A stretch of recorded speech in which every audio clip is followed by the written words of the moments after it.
Hi there! Are you looking to buy a Nissan 370Z? Are you tired of looking up reviews online of people who haven't actually owned one? Well, look no further, because I've owned this car now for over a year. I'm going to give you an in-depth, honest review on my thoughts on the car. Stay tuned for the video.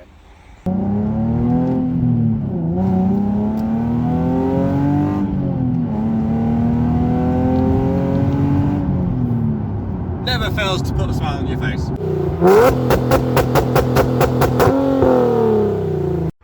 Hey, Tomo's Autos here, and today I'm going to give you a review on my 2018 Nissan 370Z. I've owned this car for about a year now. I pretty much know quite a lot about these cars as well, so I should be able to give you a really precise and honest review on the car. So the Nissan 370Z comes in three basic trim models. So you've got the base model, which is just the baseline lower model without any of the extra upgrades. That also has the 18-inch wheels as well on there. And then you've got the GT and the sat-nav pack. So that's basically the GT model, comes with all of the, you've got your sat-nav in there as well, which you'd have to update. You've also got your entertainment pack in there with upgraded speakers and an entertainment system on the front dash.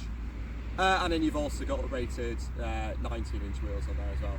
And then the big one, the expensive one, you've got the Nismo pack. Okay, so that comes with different Nismo 19-inch wheels as well. With the Nismo pack, you do have a different exhaust manifold, slightly different exhaust as well, and a few other different upgrades. Inside, you've got different Nismo seats as well, and also a slightly different Nismo interior on the dash. But realistically, you're sort of looking at a £2,000 to £3,000 price difference between the base and the GT pack. But then really between the GT pack and the Nismo, you're sort of looking at a £5,000, £10,000 price difference. So it is quite a big price difference. So it's something, if you are looking for a 370, have you got that extra £5,000 to £10,000 to spend on a Nismo? Realistically, if you just got it mapped, tuned, and a different exhaust anyway, you're probably going to be pushing more power, and you're just going to get all the benefits of a Nismo anyway. The Nissan 370Z comes with two transmissions. You've got the automatic transmission, and you've got the 6-speed manual box, which is what most people go for. You can also get them as a roadster, as a coupe with a roof down. Power-wise, these are running about just shy of 320 brake as standard. And the Nismo does have an extra approximately 20 to 25 brake in there as well.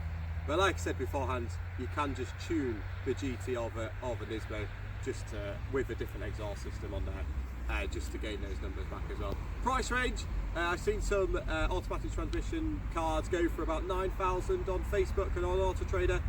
However, the manual, especially in a Nismo, you're sort of looking at 25 as a steep price for a Nismo. I've seen some go for 30 grand as well. So it really does depend on the car. Realistically, they sit with the base in the GT package at about £12,000 to £17,000.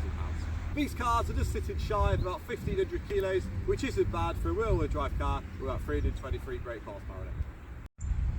Okay, so let's talk about the exterior of the car. As you can see, she looks lovely. She's finished off in that pearlescent white as well, which is a standard paint colour for Nissan. And the car just looks great.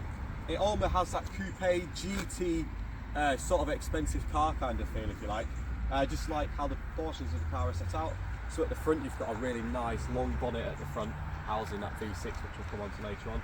And it has sort of this sling back sort of approach to it as well, with the lines on the roof, and then it slowly curves down onto the spoiler. She's even got the, almost looks like flared arches as well on there. And then if you just come round to the rear, a nice big massive rear, which we all like, don't we? But it is really plain and simple on this car. There's no extra diffusers or extra bits on the car, extra trims on the car. It's all part of one, it's all plain, it's all nice simple. The design goes back to 2008.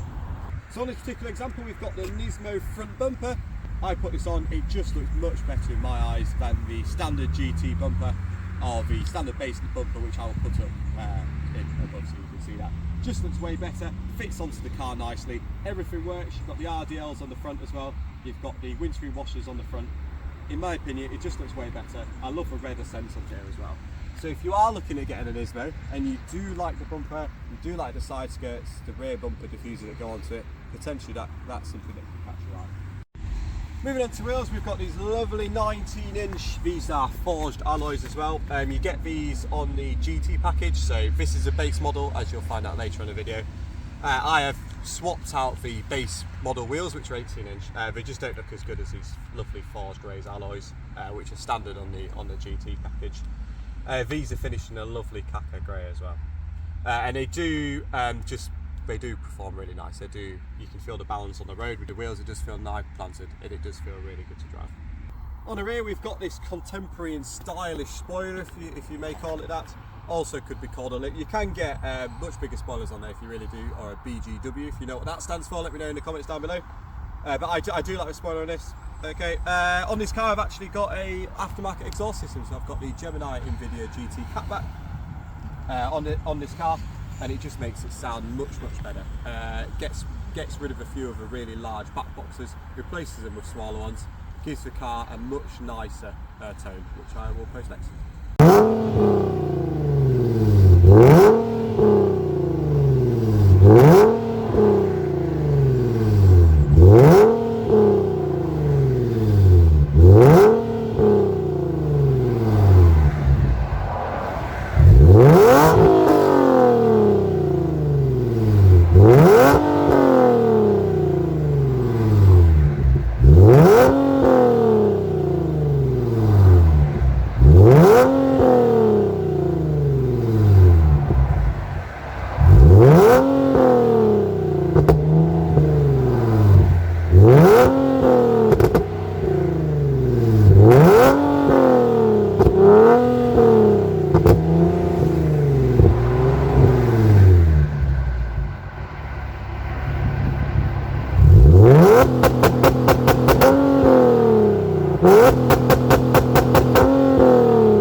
So this engine bay, in my opinion, looks pretty good. Main things that stand out on in this engine bay are going to be the cover. I'm telling you that it's a V6. You've also got these two intake pipes that come out from left and right from the inlet manifold as well. I have changed the intake pipes, these are the intake pipes here. I've changed it for ISR performance pipes, so they're silicone pipes. It just provides a little bit smoother, gets rid of the old rubber. Old rubber pipes burst and they break. Not so great for performance and airflow. So I've got rid of those, and I've also got some HKS filters in there as well.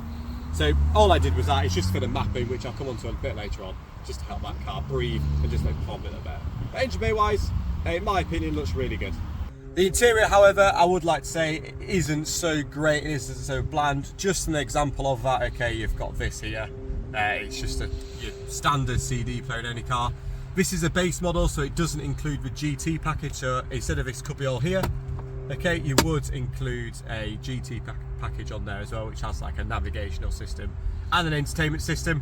On this car, it doesn't have that, so if you are coming potentially from a higher tech car, potentially your Audis or your BMWs, your Mercedes, you may be quite surprised with how bland and basic this interior is. For my needs, I like the older style cars, I like plain and simple.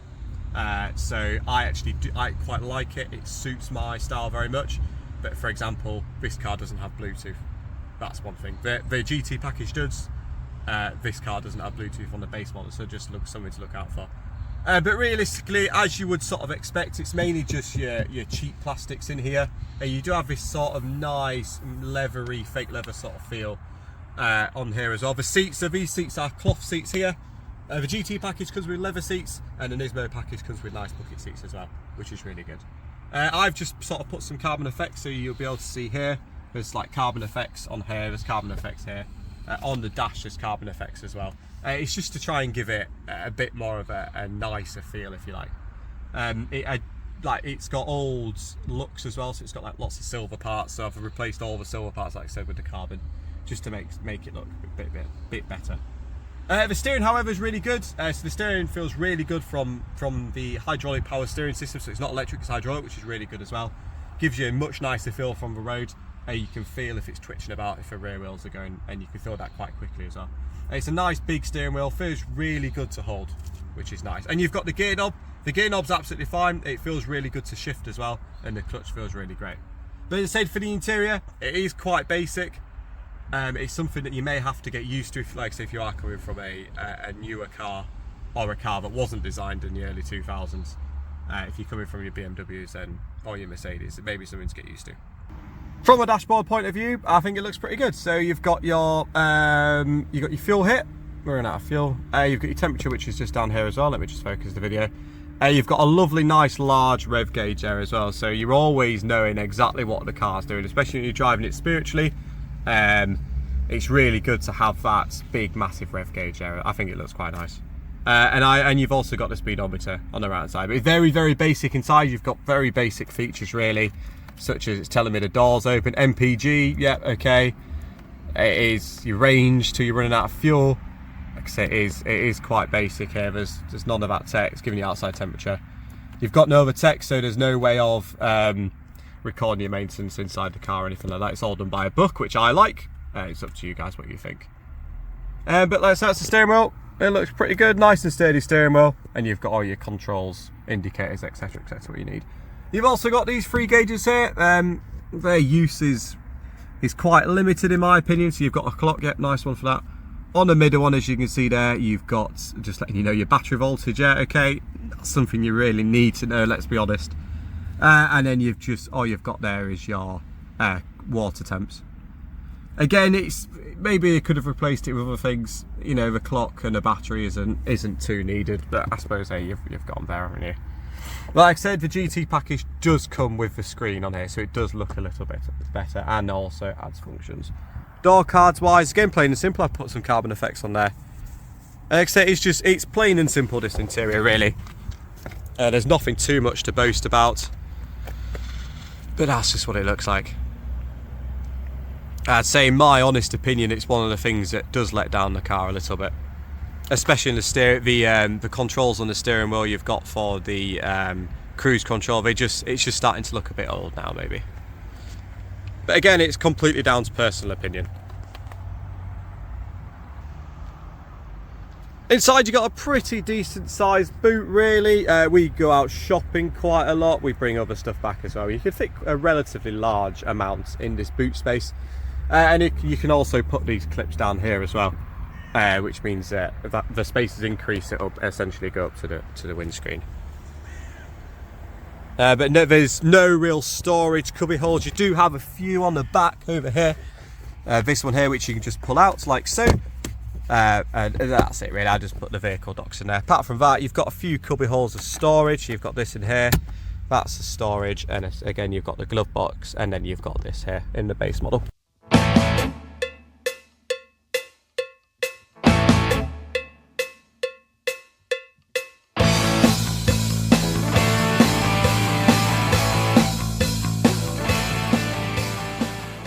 Modifications wise on the car, I've done very little. All I've done on the engine side of things is I've just put the silicone intake pipes on there, and I've just given it extra air filters. You can use the long arm intake pipes if you really want to, but you're not going to gain that much horsepower, maybe 10, 15 horsepower at max.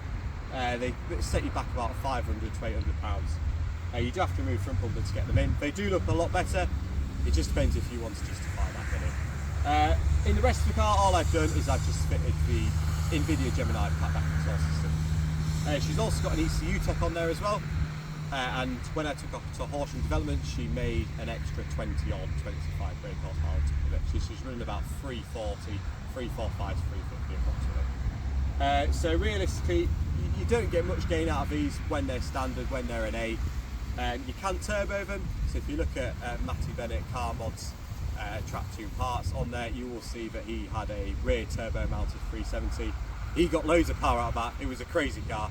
Unfortunately, he did sell it, which he regrets, which tells you something about what we think about the car. But that's all I've done. It's really quite standard.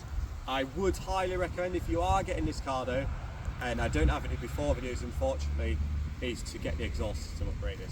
Get that standard exhaust system out of there and get a new exhaust system on there.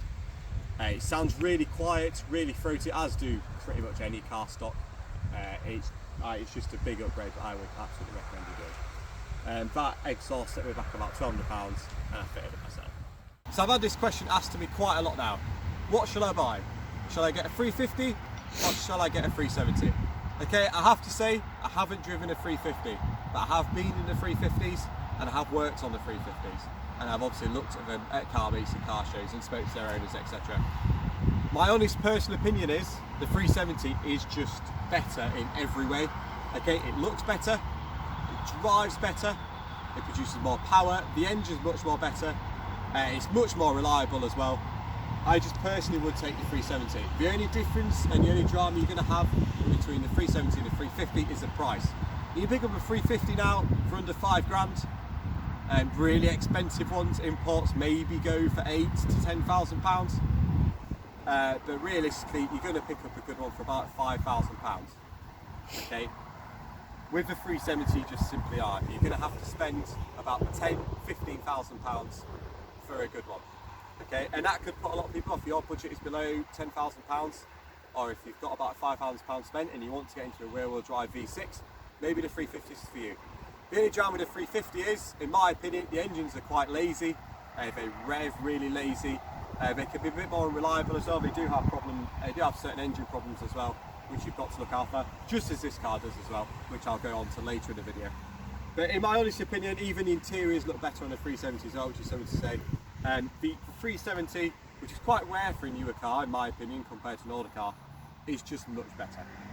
So if you can save up a little bit more, sell a few of your clothes if you need to, sell a kidney, and get a 370 over the 350. So just like any car, unfortunately, the 370 has its common problems. It does have its issues, which I would look out, and I would highly recommend you research after this video, or you can even drop a comment, give us a message, and I can give you more in depth. But there's a few things that go on. One of the main things that go wrong, and this problem seems to be corrected after 2014, is the gallery gaskets.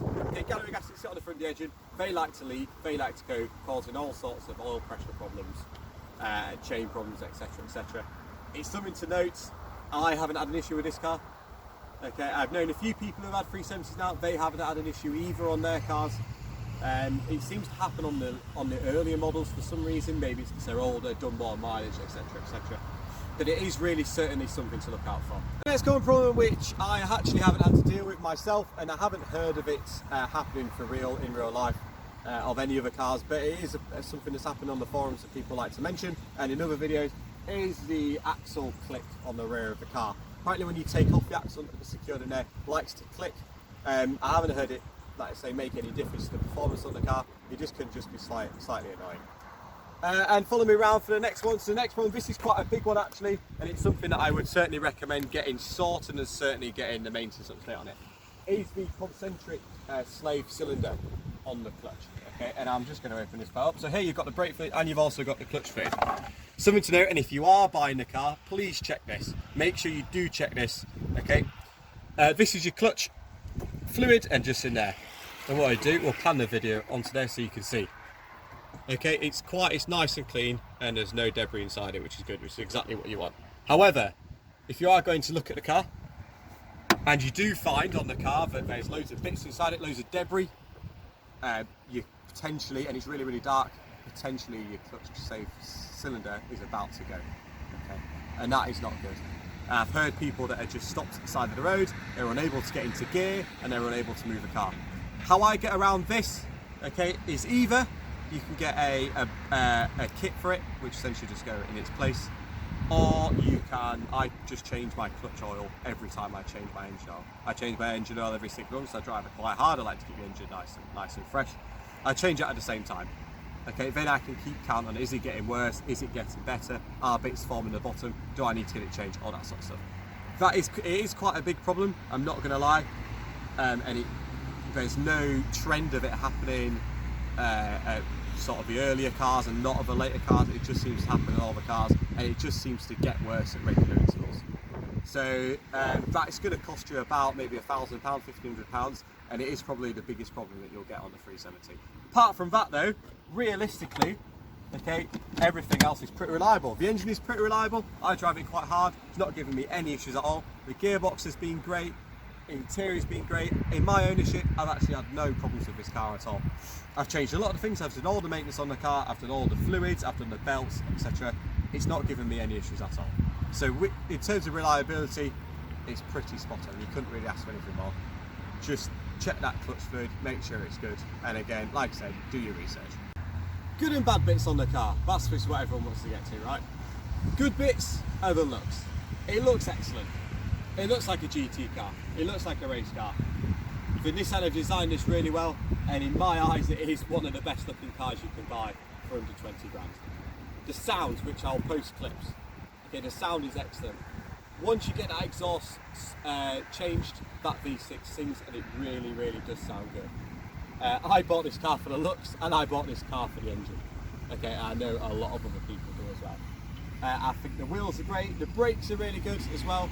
If you are going on track, I probably would recommend getting uprated discs and uprated pads and getting your brake fluid changes so it doesn't boil over. And like I said before previously, the reliability, apart from a few problems, is really, really good as well. So there's loads of good bits on the car. However, bad bits, there are also a few bad bits on the car. That reliability issue which I mentioned. The underside does like to rust a little bit. There's a lot of the bracers that have started to rust out already on a 2018 car, and there's a few other bits that have started to rust out, a few bits and bolts. Yes, I know car quality is declining these days, and I know Japanese cars have always been bad for us, that's correct. But luckily, this car comes with aluminium subframe, aluminium arms, all of those things won't really rust, which is also great to see. Other bad bits, like I've mentioned, okay, the interior just isn't that great either, in my opinion. I think the interior is quite dated. Like I say, if you are coming from those German high-tech cars, you will be quite shocked with just how little the interior offers you. But really, in terms of negatives, that's all I've got for you. I think the car's great, it's priced really well. But realistically, it all comes down to how does the car drive? How do you feel inside the car? And with the 370, it drives great. It really is a great drive. A lot of people have said that to me now, and it's one of the big differences between the 350 and the 370 is the 370 drives great. It almost has that GT car feel, but it also has that lightweight, agile track car feel, if you like. It's really nimble in the corners. Went out with a Sporting Bears the other week, and it is really nimble in the corners, much better than I expected. It feels really good on the braking side of things. It has hydraulic steering, as I mentioned before, so you get a really great feel with the steering wheel. You almost feel connected to the road, which is something that a lot of newer cars have lost. You know, I've driven especially your electric power steering systems. I've driven a lot of BMWs, and it almost feels lost, even the performance cars when it comes to it. However, it feels connected to the road, which is really so a big positive. Driving wise, with this exhausting, you see, I'm trotting along on the motorway at 70 miles per hour, of course, and you can't hear much. It's quiet. But as soon as I put my foot down, because I was at 60 going to 70 miles an hour, as you can see, the car starts to become alive, and that exhaust starts to sing. So if you've, for example, got a Tommy exhaust single exit, it's going to be bellowing in your ears for hours on end, and you don't really want that, in my opinion. So I like the exhaust, that's how it is on the car. And on motorway, it cruises. You can go 70 miles an hour, and it will cruise lovely, and it will feel great. And really, the big selling point from me to you on this car is just how it drives, okay? You do get that nice connection. You've got a V6 in front of you. You can use it whenever you want. The power delivery is really nice. It's a nice linear power delivery. It revs pretty much all the way up to the red light. At the top end, unlike your Hondas and like your Civics, it does lose a little bit of power on the top end, even mapped. Maybe with some different modifications, maybe you can get rid of that. But for me, it drives perfectly and it sounds absolutely sweet. Okay, another point to note on this car, which is also a great plus, is this button here, just where my finger is. So if you move your way down to the outside button, that is called S mode. So what that does is it's a synchronized rev match, and I'll show you what that does in a minute. So essentially all I need to do is as you would normally hill to toe in, all that stuff, matching the revs, the car does it automatically for you. It's a real plus in my opinion. All I have to do is just shift down, and it just shifts down, and then I can go. And it's just as easy as that, and it's nice and simple. And again, it's a feature that I really like on the car. About to enter onto motorway style, and this is what this car is all about, okay? Just listen to that V6 thing.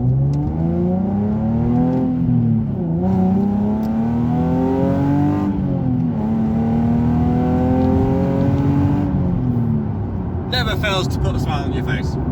Absolutely brilliant.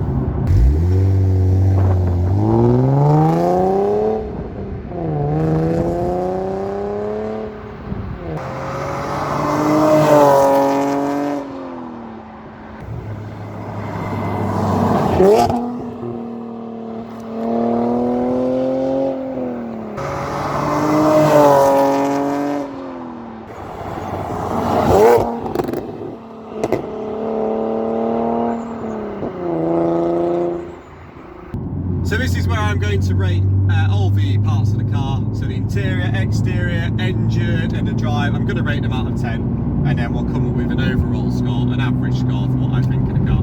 So exterior, I think the exterior is absolutely spot on. I think it's really good. So we'll go for a, what shall we go for? Let's go for a 9 out of 10 for the exterior, and if everything can always be better, can't it? So we're going for a 9 out of 10 for the exterior. Interior sadly doesn't follow the lines of the exterior too well, so I'll give the interior a 5 out of 10. Okay, engine and engine noise and engine performance is absolutely solid in my opinion, so we'll go for a 9 out of 10. Okay, if we're going for fuel economy, comfort, fuel economy, very negligible when looking at this car. If you are buying this car for fuel economy, I would look elsewhere. So if fuel economy is pretty poor, I'd go for a 4 out of 10. Comfort, however, for your daily drives, if you like, for your long GT drives, it's pretty solid. I'd give it a 7 out of 10. So that brings it all for the total of the car. So that's everything, interior, exterior, engine, performance, reliability, all that sort of good stuff. I'd give this car a solid 8 out of 10. So the big question, would I recommend that you buy this car? The answer is yes. I think this car's great. If you're after something that's rear-wheel drive, you're after something that's a little bit modern, you're after a big engine, big V6, and you're after that lovely V6 noise, I would absolutely recommend that you buy this car. If you're either looking for a 350 or a 370, I would absolutely recommend getting the 370. If you're looking for something that's modern, with the high technology, stability control, all that sort of good stuff, then this probably isn't the car for you. Maybe the Nismo may come to your taste. It has a bit of a nicer interior, a bit more technology. But realistically, if you look at something with high technology, if you're going to compare it against your German counterparts, maybe an M2 and an M4, this will highly lack in the technological department, because it is, you know, it's been around now for quite some time. But my overview on the car, I think it's great. I think this is actually the only car that I've owned for about 18 months now. So that proves how much I like the car, and I'm going to keep it for the next few years as well. If you enjoyed the video, hopefully that helps, and if you are looking to buy one of these cars, or you're just generally interested in what the car is all about without having to drive it, rent one, etc., or buy one, hopefully this has helped. Hopefully this is giving you a pretty good insight into what the 370Z is all about. If you do have any questions, any qualms, I'll answer them the best I can. Whack them down in the comments below, or give me a private message via my Instagram. I'm more than happy to give you help out. If you do like these sort of videos, let me know. Comment, like and subscribe if you did like the video. If you want me to do more of these, I'm happy to get more cars out, drive them, and then do a review on those as well. I hope you enjoyed watching, and goodbye for now.